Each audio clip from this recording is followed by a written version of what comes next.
অসমৰ নিৰ্বাচনক লৈ নতুন পৰিকল্পনা ৰাহুল গান্ধীৰ এআইচিচিৰ লক্ষ্য অসমৰ 2026 চনৰ বিধানসভা নিৰ্বাচন অসমত চৰকাৰ গঠনৰ বাবে আত্মপ্ৰকাশ ঘটিব ৰাজনৈতিক চাণক্য সুনীল কানুগুলুৰ জৰিয়তে কংগ্ৰেছে প্ৰস্তুত কৰিব ৰণকৌশল শেহতীয়া কৰ্ণাটক বিধানসভা নিৰ্বাচন বা তেলেংগানা বিধানসভা নিৰ্বাচনত কংগ্ৰেছৰ চৰকাৰ অহাৰ ক্ষেত্ৰত গুৰু দায়িত্বত আছিল দেশৰ ৰাজনীতিৰ ৰণনীতিজ্ঞ বা চাণক্য সুনীল কানুগুলু আৰু সেইগৰাকী সুনীল কানুগুলুক এতিয়া নিখিল ভাৰত কংগ্ৰেছ কমিটিয়ে আগন্তুক 2026 চনৰ অসম বিধানসভা নিৰ্বাচনৰ ক্ষেত্ৰত সম্পূৰ্ণ দায়িত্ব দিছে বুলি আমি জানিব পাৰিছো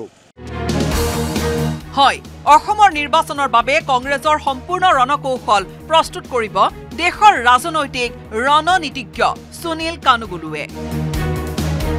সুনীল কানুগুলুৰ বাবে তেলেংগানা কৰ্ণাটকৰ দৰে ৰাজ্যত কংগ্ৰেছৰ চৰকাৰ হৈছিল এপিচিচিৰ সূত্ৰয়ো নিউজ 18ক জনাইছে এই কথা অৱশ্যে বিজেপিক পৰাস্ত কৰিবলৈ কংগ্ৰেছে মিত্ৰতাৰে ৰণকৌশল প্ৰস্তুত কৰিব বুলি কয় বিৰোধী দলপতি দেৱব্ৰত শইকীয়াই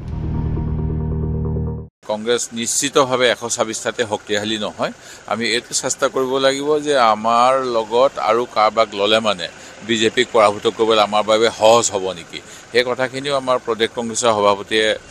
যি আমাৰ পলিটিকেল এফেয়াৰ্ছ কমিটি আছে তাৰ লগত আলোচনা কৰিব আৰু আমি খুব সোনকালে এইবিলাক বিষয়ত আলোচনা কৰিম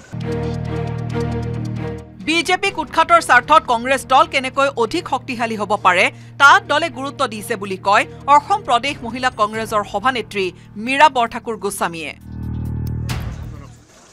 মাননীয় সভাপতি ভূপেন বৰা ডাঙৰীয়াৰ নেতৃত্বত দলটোত এতিয়া পঞ্চায়ত লেভেলৰ পৰা গোটেই দলটোক শক্তিশালীভাৱে তৃণমূলৰ পৰা উত্থানৰ কাৰণে তেখেতে দিনে নিশাই কষ্ট কৰি আছে গতিকে জুনাই শুনাই প্ৰগ্ৰেমটো আগতেই আছিলে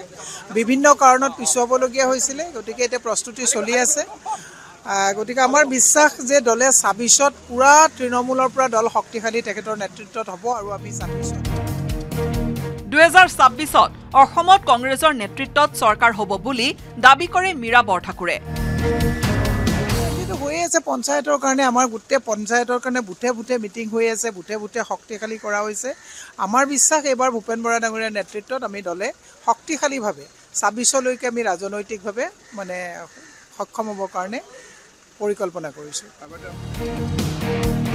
চলিত বৰ্ষতে সুনীল কানুগুলু আহিব অসমলৈ ইতিমধ্যে অসমৰ 126টা সমষ্টিক লৈ ব্লুপ্ৰিণ্ট তৈয়াৰত সন্মতি প্ৰকাশ কৰিছে ৰাজনৈতিক চাণক্যগৰাকীয়ে বিপুল বৰ্মনৰ report news 18 Assam north east